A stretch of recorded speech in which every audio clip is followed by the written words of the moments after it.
Today's base topic is what can I do for the test exam 2025 for the মাধ্যমিক candidate.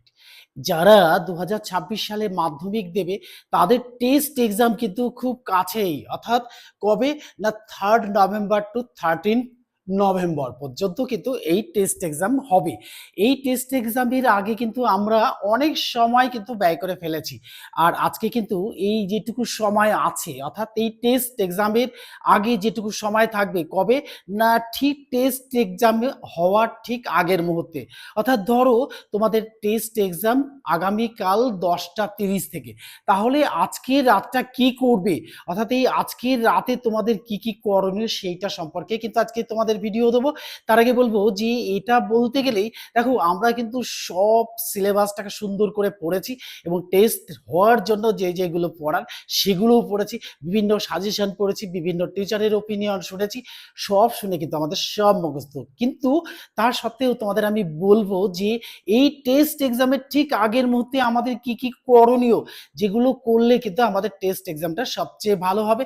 আর যদি যেগুলো না করো, অর্থাৎ সেগুলো যদি না করো, তাহলে কিন্তু টেস্ট এক্সামে কিন্তু আমাদের একটু পিছিয়েই থাকতে হবে।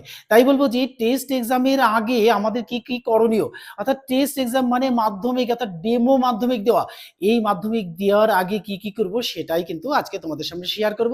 আর শেয়ার করার সাথে সাথেই কিন্তু তোমাদের মধ্যে থেকে দূর হয়ে যাবে যে এই ভীতিটা, অর্থাৎ টেস্ট এক্সামের আগের মুহূর্ত, অর্থাৎ last night of the test exam, before the test exam, এইটা কিন্তু করতেই হবে। দেখো আমাদের সময় কিন্তু ছিল কি ছিল না, আমরাও কিন্তু টেস্টের জন্য খেটেছি, আর তোমরাও কিন্তু খাটছো, এরপরে যারা আসবে তারাও কিন্তু খাটবে, কিন্তু এই খাটার মধ্যে দেখো একটুখানি পার্থক্য থাকে।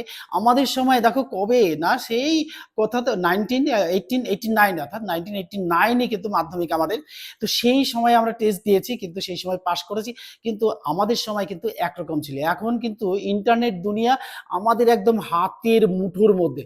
তাই আমি বলবো যে নেট দুনিয়া তোমাদের বন্ধু, অর্থাৎ বেস্ট ফ্রেন্ড হিসাবে কাজ করছে। তাই এই টেস্ট এক্সামের আগে আমাদের ঠিক কি কি করণীয় সেটাই তোমাদের সামনে শেয়ার করবো। দেখো এটা তোমাদের খুবই কাজে লাগবে। দেখো এটা যদি মিস করো তাহলে কিন্তু আমাদের কিন্তু অনেক কিছু, অর্থাৎ তোমাদের অনেক কিছু মিসিং হয়ে যাবে। এই মিসিং যাতে না হয় এই জন্যই কিন্তু আজকের ভিডিওটা। তাহলে চলো দেখি কি কি করতে হবে। দেখো এখানে দেখো important topic, what can I do before the test exam 2025। আমাদের কি কি করতে হবে, দেখো আমাদের করণীয় বিষয়গুলো দেখো এই পর্যালোচনা করা কিরকম না, আমরা সবাই সব পড়েছি, সব পড়ার মধ্যে থেকেও আমাদের কিন্তু মনে হচ্ছে যে এই যেগুলো পড়েছি এর বাইরে কোনো সংযোজন করবে না, সংযোজন করলেই কিন্তু সমস্যা। ধরো কালকে টেস্ট এক্সাম, আজকে যদি সংযোজন করো, এটা পড়িনি এটা পড়তে হবে, ও এটা বললো, এটা কিন্তু কখনোই করবে না। যেগুলো পড়েছো ঠিক সেইগুলোই ভালো করে একটু পড়ে নেবে। আর কি করবে, প্রয়োজন হলে একটু লেখাটা অভ্যাস করবে। যে লিখলে পরে কি হয় বলতো, যে আমি লিখলে পরে মুখস্থ কথা বলছি না, আমি বলছি যে ঠিক সময়ের মধ্যে কোশ্চেনটাকে নামিয়ে দেওয়া। ধরো একটা কোশ্চেন 5 মিনিটের মধ্যে আমাকে নামাতেই হবে, তাই এইটাকে একটু যদি অভ্যাস করি তাহলে কিন্তু ভালো হয়, এটা অবশ্যই করবে। দ্বিতীয় নম্বর দেখো নতুন সংযোজন, এই নতুন সংযোজন কিন্তু করা যাবে না। যেগুলো পড়েছি সেগুলো তো পর্যালোচনা করেছি, এখানে যদি নতুন সংযোজন নিয়ে আসি, দেখা গেলো আমরা আজকের দিনে আজ সারাদিনে দেখলাম অনেক কিছু নেটে আসলো, নেট থেকে সার্চ করে বন্ধু বান্ধব সব জানালো, এবং সেখান থেকে দেখলাম আমি যেগুলো পড়েছি সেগুলো তো নেই, কিন্তু তার বাইরে অনেক কিছু চলে এসেছে। তাহলে মানে কি আমি কিছুই পড়িনি? আমি বলবো যে তোমরা সব পড়েছো, 100% পড়েছো। এই পড়ার মধ্যে থেকে সেইগুলোই পড়বে যেগুলো তোমরা আগে পড়েছো, এর জন্য কিন্তু নতুন কিছু সংযোজন করবেই না, এটা কিন্তু মাথায় রাখতেই হবে। 3 নম্বর দেখো আরাম করে ঘুম, গান বা হাঁটা। দেখো টেস্ট কালকে, আজকে যদি আরাম করে না ঘুমায়, অর্থাৎ আরাম করে ঘুমটা মানে কি, যেগুলো পড়েছে সেগুলো একটু ভাববো, ভাবতে ভাবতে যদি আমরা একটু বোরিং হই তাহলে কি করবো, একটা তোমার প্রিয় মিউজিক যেটা বা প্রিয় গান যেটা, সেটা আস্তে করে চালাবে, আস্তে করে চালিয়ে রেখে দেবে পাশে, আর পাশে রেখে দিয়ে কোন সময় তোমরা ঘুমিয়ে যাবে কিন্তু তোমরা বুঝতেও পারবে না, কিন্তু সকালে উঠে পড়বে। কিন্তু তার আগে একটা কিছু করতে হবে, করতে হবে, যেটা হচ্ছে যে এই যে যখন আমরা এই গানগুলো শুনবো তার আগে কিন্তু একটা অ্যালার্ম সেট করে রাখতে হবে। অর্থাৎ রাতে দেখো আমি 10টার সময় কি 12টার সময় ঘুমালাম, আবার 2টোর সময় উঠে হাজির হয়ে পড়লাম, অর্থাৎ এটা উঠে পড়াটা কিন্তু একটা ডিসক্রেডিট, এটা কিন্তু করলে তোমাদের অসুবিধা হবে পরের দিন টেস্ট দিতে। সেই জন্য আমি বলবো যে না, কি না, এই টেস্ট এক্সাম হওয়ার আগের দিনে রাতে একটা অ্যালার্ম সেট করে রাখতে হবে। ধরো তুমি প্রতিদিন ওঠো 6টার সময়, সেদিন একটু আধ ঘন্টা আগে কি 1 ঘন্টা কিন্তু 5টার সময় অ্যালার্ম দিয়ে রাখলে। তুমি যদি 2টোর সময় উঠে পড়ো তাহলে কিন্তু তোমাদের সমস্যা হবে। তাই ওই 5টায় অ্যালার্ম বাজবে। তুমি তো জানো যে আমি অ্যালার্ম সেট করে রেখেছি, আর এখন সকলের কাছে ফোন আছে। এবারে অ্যালার্ম সেট করে রেখেছি, ঠিক আমার 5টা বাজবে আর অ্যালার্মটা বেজে উঠবে, আমি ঘুম থেকে উঠে পড়বো, আমি জানবো যে আমার 5টা বেজে গেছে। এটা কিন্তু আমাদের পারফেক্ট সময়টা সেটেল করার সময় এটা কিন্তু করবে। তারপরে দেখো যে এই সকালের খাবার, তো সকালে উঠে আজকে টেস্ট এক্সাম দেব, কিন্তু সকালে উঠেই যদি আমি সেই ডিম মাছ মাংস খেয়ে বসে থাকি, তাহলে কিন্তু আজ এর সাথে জাঙ্ক ফুড কিছু খেয়ে বসে থাকি, তাহলে কিন্তু আমার সমস্যাটা আসবেই, অর্থাৎ আমাদের সমস্যাটা আসবেই। যদি আমাদের এই খাবারগুলো অ্যাভয়েড করে চলি, অর্থাৎ এই জাঙ্ক ফুড বা এরকম দেখে গ্রুপ পাচ্ছ যেগুলো যে খাবার, যাতে মাছ মাংস ডিম এত কিছু খেয়ে কিন্তু দেখা গেল টেস্ট এক্সাম দিতে গিয়ে পেটের যন্ত্রণা শুরু হলো। পেটের যন্ত্রণা আমি টেস্টটা ঠিকঠাক দিতেই পারলাম না, বা যাওয়ার আগে আমার বারবার পায়খানা পাচ্ছে, বা আমাদের এরকম অসুবিধাটা হচ্ছে, পেটের মধ্যে কামড়াচ্ছে, তাহলে এটা করবে না। অর্থাৎ সরল সিম্পল খাবার খাবে, যেগুলো সহজ পাচ্ছ এইগুলো খাবার খাবে। আর এই কিন্তু এই তোমার জাঙ্ক ফুডগুলোকে এড়িয়ে চলো, তোমরা সবাই জাঙ্ক ফুডগুলোকে ওই কটা দিন অন্তত এড়িয়েই চলবে।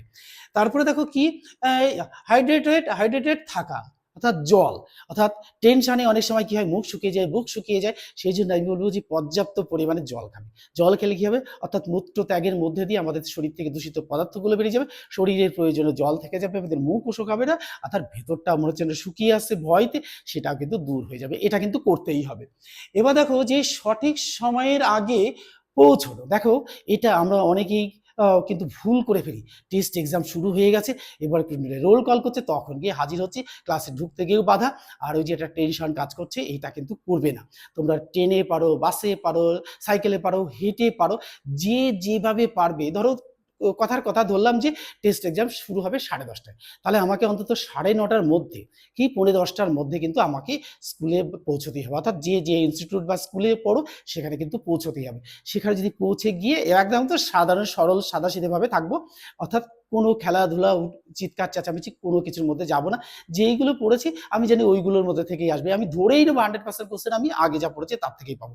এটা কিন্তু মনে করেই করতেই হবে। তোমরা এটা মনে করবে না যে এখানে গেলে কিন্তু আমাদের কি প্রাণদণ্ড বন্ধ হতে পারে, না এটা না, তোমাকে কিন্তু মেরেও ফেলবে না, টেস্টে অ্যালাউ হলেও মেরে ফেলবে না, না হলেও মেরে ফেলবে না। এটা বুঝতে হবে যে আমি একটা পরীক্ষা দিতে যাচ্ছি, এখানে নয় পাস ফেল আছে, অবশ্যই হবে, আমি মরেও যাবো না, আমাকে মারতেও পারবে না। এটা মাথায় রেখেই কিন্তু সেই সময়টাকে অতিবাহিত করবে, অর্থাৎ কোনো টেনশনের মধ্যে যাবে না। তারপরে দেখো কি না কি শান্ত থাকতে হবে। এই শান্ত থাকতে হবে, দেখো পরীক্ষার হলে গিয়ে আমরা হুটো পাটা ওর বেঞ্চে সেই বেঞ্চে এই যে হুটো পাটাগুলো করি, এটা কখনোই করবো না।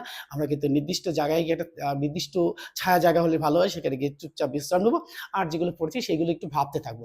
নতুন করে কোনো সংযোজন, ওই বন্ধু এসে বললো আরে এটা পড়িস নি, এটা তোর পরীক্ষা এসেই গেছে, এটা তো আমি আমার কালকে কি টিচার দিয়েছি, ও বললো এই এটা পড়িস নি, এটা কিন্তু ম্যাম কালকে দিয়েই দিয়েছে, এইরকম ধরনের কোনো কিছু মাথায় নেবে না, তাহলে কিন্তু পরীক্ষাটা খারাপ হয়ে যাবে, অর্থাৎ পরীক্ষাটা সম্পূর্ণটাই খারাপ হয়ে যাবে। তুমি যেগুলো পড়েছো সেগুলো সব ভুলে যাবে, আর যেগুলো নিয়ে ভাবছো সেগুলো লিখতে পারবে না, তাহলে সবই মাটি হয়ে গেল। এটা করবো। আবার দেখো যে পরিহার করতে হবে, কি পরিহার করতে হবে, ওই যে চিৎকার চেঁচামেচি এগুলো সব পরিহার করতে হবে, আর যেগুলো করেছি সেইগুলোই করতে হবে, এর বাইরে কোনো কিছু ওর সঙ্গে সংযোজন করা যাবে না, এটাকে তো পরিহার করতে হবে। আর কি করতে হবে, অসৎ পথ পরিবর্তন করতে হবে, অর্থাৎ অসৎ পথ থেকে বিরত থাকতে হবে। দেখো কিছু কিছু সময় আমাদের সময় ছিল, কিছু কিছু স্টুডেন্টস এরকম করতো, তোমাদের সময় আছে, আর পরেও থাকবে। দেখো আমি বলবো না যে কোন কাজটা তোমরা করবে, অর্থাৎ সেই অসৎ উপায় অবলম্বন মানে কোন অসৎ উপায়টাকে অবলম্বন করার কথা বলছি, তোমরা কিন্তু খুব ভালোই বুঝেছো। যে এগুলোর মধ্যে থেকে তোমাদের যে বন্ধু বান্ধব আছে তাদের মধ্যে কিছু কিছু স্টুডেন্টস দেখো ওইরকম কিছু করে থাকে, ওই দিকে কিন্তু মন দেবেই না। এবার ক্লাসে যদি কোনো কিছু শুনতে পাও, অবশ্যই তুমি বা পড়ে যেতে থাকো, তাহলে কিন্তু তোমরা উত্তরটা দিতেই পারে। দেখো পশ্চিমবঙ্গের রাজধানীর নাম যদি কলকাতা বলে, হ্যাঁ অবশ্য কলকাতা, এটা তো পড়েছি, তা পশ্চিমবঙ্গের রাজধানী নিশ্চয়ই বর্ধমান নয়, এরকম হবে না, এরকম শোনার পরে ওটা লিখতে পারে, এটা আলাদা ব্যাপার, সম্পূর্ণটা আলাদা ব্যাপার, কিন্তু অসৎ পথ অবলম্বন করবেই না কেউ না, ভালোরাও না, খারাপরাও না। এবার দেখো যে নেগেটিভ সেন্সের মানুষ থেকে দূরে থাকতে হবে। দেখো এই সমাজে কিন্তু নেগেটিভ সেন্সের মানুষে ভর্তি। ধরো তোমার যে 5জন কি 7জন বন্ধু আছে, এর মধ্যে কিছু কিছু বন্ধুর বাবা মায়ের, আমি দোষ দেবো না সবাইকে, আমি বলবো কিছু কিছু গার্জিয়ানরা আছে কি করবে না, নিজের ছেলে বা নিজের মেয়েটাকে ভালো করার জন্য, ভালো নাম্বার পাওয়ার জন্য কি করবে, সে তার নিজের মেয়েকে এসব বলবে না, অন্য যে বন্ধুরা আছে তাদেরকে বলে এই মা এইগুলো পড়িস নি, এগুলো তোর ম্যাম কালকে সবাই দিয়েছে, সব মুখস্থ, তোর একটাও মুখস্থ নেই, তুই কিন্তু এগুলো কিন্তু পরীক্ষা আসবে, এগুলো তুই পড় এখন, নাহলে কিন্তু লিখতেই পারবি না কিছু। এই যে নেগেটিভ সেন্সের মানুষ তারা কিন্তু চাইছে, আসলে তারা সত্যি কথাটা বলছে না, তারা বলছে কি বলতো, না এটা বলছে যে ওই নেগেটিভ সেন্স দিয়ে দেওয়া। তার মানে তোমাকে ওই যে যে 8 ঘন্টার সময়টা আছে ওর মধ্যে তুমি যে যে কোশ্চেনগুলো তোমাকে বললো সেই সেই কোশ্চেনগুলো বের করে পড়তে শুরু করে দিলে। এবার দেখো এইগুলো পড়তে শুরু করলে কি সমস্যা আসবে, সমস্যাটা আসবে যে তুমি যে এগুলো পড়ে এসছো এইগুলো কিন্তু সব ভুলে যাবে, আর যেগুলো তুমি পড়ছো এগুলো কিন্তু মাথায় কিছুই থাকবে না। কিন্তু দেখবে যে শেষে গিয়ে পরীক্ষার হলে গিয়ে দেখবে যেগুলো বলেছে ওগুলো একটাও আসেনি। কারণ কি, ওগুলো তোমাকে পাজল করে দেওয়া, অর্থাৎ তোমাকে ডিপ ডিপ টাইপ করে দেওয়া। কিভাবে, অর্থাৎ তোমাকে ডিপ্রেশনের মধ্যে ডুবিয়ে দেওয়া, যাতে তুমি এগুলো ভাবতে থাকো আর পুরোনোগুলো ভুলে যাও। এই হচ্ছে টেন্ডেন্সি কিছু মানুষ থাকে, আমি বলবো না সবাই, এর মধ্যে অনেক ভালো মানুষ থাকে, তাদেরকে অবশ্যই সম্মান করি। কিন্তু যে সমস্ত মানুষগুলো এইরকম নেগেটিভ সেন্সের কাজ করে তাদের থেকে কিন্তু অনেক দূরে থাকবে। তাহলে কিন্তু দেখো এই 100% পরীক্ষাটা কিন্তু তোমাদের খুব ভালোই হবে। অর্থাৎ এই যে এই টেস্ট বা মাধ্যমিকের আগে এই যে টেস্ট দেওয়াটা, কানে এটা টেস্ট মানেটা কি, মানে তুমি মাধ্যমিক পরীক্ষার জন্য কতটা তৈরি হয়েছো তার একটা পরীক্ষা। এবার দেখো টেস্টে কিন্তু স্কুলের ব্যাপার, টেস্টে অ্যালাউ হওয়াটা কিন্তু সম্পূর্ণ স্কুলের ব্যাপার। স্কুল মনে করলে সবাইকে তুলেও দিতে পারে, আবার স্কুল কাউকে হয়তো গার্জিয়ান কল করে ডেকে যে তুই এই বিষয়টায় একটু কম নাম্বার পেয়েছে এটা হতে পারে, কিন্তু টেস্টে সবাই অ্যালাউ হয়ে যাবে এটা আমরা ধরেই নিই। কোনো কোনো ক্ষেত্রে দেখো তো কোনো খেলোয়াড় যদি ক্লাসে থাকে, সেই খেলোয়াড়কে পরীক্ষা না পারলেও তাকে তুলে দেওয়া হয়, কারণ কি, তার ওই খেলার একটা সার্টিফিকেট আছে যে স্কুলের নামটাকে উজ্জ্বল করে রাখার জন্য তাকে কিন্তু টেস্টে অ্যালাউ করে দেওয়া হয়। তাও মনে করে রাখতে পারো যে টেস্ট মানেই যে একটা জাস্ট একটা তোমাকে মক দেওয়া, অর্থাৎ মক টেস্ট দেওয়া। কিসের আগে, অর্থাৎ মাধ্যমিকের আগে একটা মক টেস্ট দেওয়া। তাহলে এগুলো যদি করো তোমরা কিন্তু 100% সফলতা পাবেই। দেখো আমাদের সময় কিন্তু এটা বলার লোক ছিল না, অর্থাৎ যেটুকু বলতো আমাদের হয়তো সাক্ষাতে বলতো, কিন্তু আমরা এই যে নেট দুনিয়া আমাদের একেবারে হাতের মুঠোয়, আমরা যে নেট দুনিয়া থেকে সব জানতে পারছি, এটার জন্য কিন্তু আমরা সবাই কৃতজ্ঞ, তোমরাও কৃতজ্ঞ। দেখো তোমাদের কাছে নেট দুনিয়া মানেই কিন্তু সমস্ত কিছু তোমাদের সামনে দেখিয়ে দেওয়া। আমি তোমাদের সামনে আঙুল দিয়ে দেখিয়ে দিচ্ছি যে এই জিনিসগুলো করবে আর এই জিনিসগুলো করবে না। তাই যদি আমার এই ভিডিওটা দেখে তোমাদের ভালো লাগে তাহলে কিন্তু একটা লাইক দিয়ে দেবে, আর আমার যারা সাবস্ক্রাইবার আছো তারা কি করবে, তারা বন্ধুদের মধ্যে শেয়ার করে দিবে। আর শেয়ার করে দিলে কি হবে, বন্ধুরাও কিন্তু জানতে পারবে আমাদের এই টেস্টের আগের রাতে বা আগের দিন আমাদের কি কি করণীয় আর কি কি করব না, এটা কিন্তু তোমরা সবাই জানতে পারবে। তাহলে সবাই উপকৃত হবে। তাহলে কি হবে, সবাই উপকৃত হতে হলে তো আমরা উপকৃত হব, আর আমরা এরকম গুরুত্বপূর্ণ মজাদার ভিডিও নিয়ে তোমাদের সামনে হাজির হব। তাহলে আজকের মতো এখানেই শেষ করছি। গুড বাই ফ্রেন্ডস, সবাই ভালো থাকো।